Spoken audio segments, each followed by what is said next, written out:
All right, I have a new story for us, Horrible Harry and the Mud Gremlins. I'm going to be reading that to you. What genre do you think it is? Fiction. Hopefully you said fiction. Horrible Harry and the Mud Gremlins. So these are the Horrible Harry series books. They're a lot of fun, great for second graders. So Harry the Fibber. There's the picture. I always knew my best friend Harry was a fibber. The good thing was he never fibbed to me, or Song Lee, or our third grade teacher, Miss Mackle. He just fibbed to one person, Sidney LaFleur. So what's a fibber? Do you guys know? It's a liar. When you tell lies, you're a fibber, so don't tell lies. There's no doubt about it. Sid bugs Harry.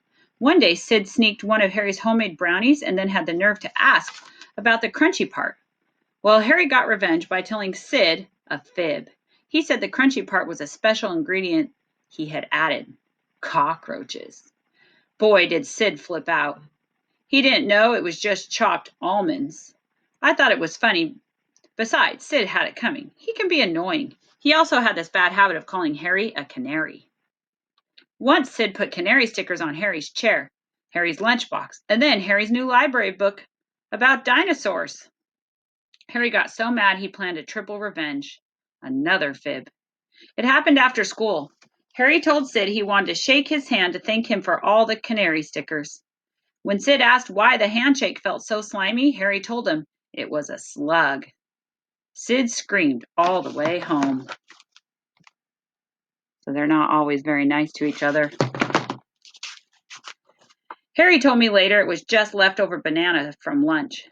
Harry's fibs never bothered me before. Usually they made me laugh, but there was one fib, the one I'm going to tell you about, that really bothered me.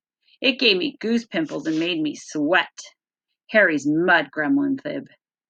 The really horrible part was that Harry got all of us, Mary, Ida, Dexter, Sidney, me, and even Song Lee to go along with it.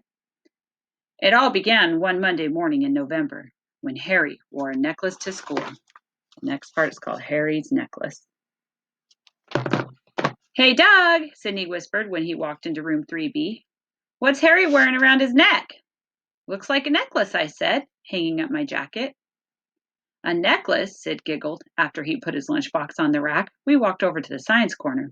Harry was standing on our new round yellow moon rug, checking the mold we were growing. Everyone in room 3B had taped a baggie to the wall with one slice of bread in it. We had started the experiment 10 days ago. Look at the cool green mold, Harry exclaimed. Sid was unimpressed. He wanted to talk about Harry's jewelry. Hey, Harry, don't you know that girls wear necklaces, not boys? Just as Harry put a fist up, Mary appeared. I can't believe you said that, Sidney LaFleur. Don't you know boys have been wearing necklaces for years? Men, too. Didn't you watch the World Series? Half of the baseball players had necklaces on. And what about Michael Jordan? He wears a gold earring. Sid took a step back, turned, and walked over to the art supply table. Mary moved closer to Harry and examined his necklace. Interesting, she mumbled. It's hexagonal. 6 sides. Is that a cover over it? Yep, Harry replied. Now Song Lee, Dexter, and Ida joined us.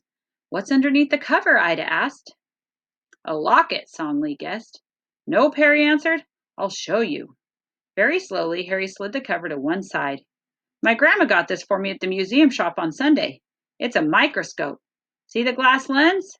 You can look through it. Mary picked up the end of Harry's silvery chain and looked through the dangling lens. Wow, I can see the lines on my own finger. Sure you can, Harry said. This baby magnifies things 10 times. When Song Lee took a turn, she used the lens to look at Harry's face. I can see the black hairs in your nose. Harry raised one eyebrow. Want to see green hairs? Just look at the bread mold we're growing. Song Lee looked through the hexagonal magnifying glass into the closet. There he is. Oh, magnifying glass. Plastic bag into the closet. The closest, not closet, the closest plastic baggie.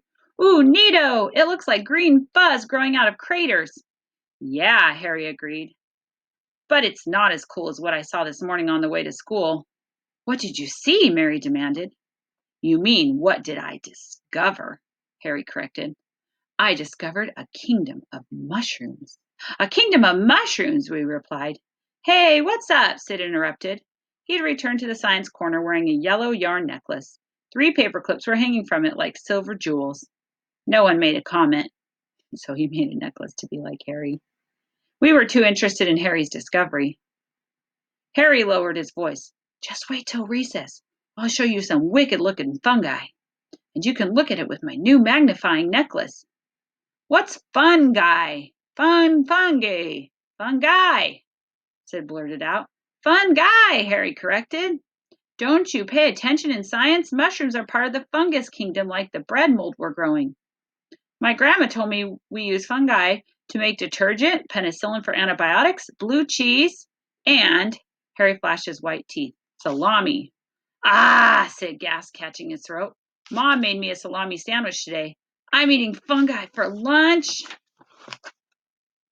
There he is. We're all eating it for lunch, Sid, Harry replied.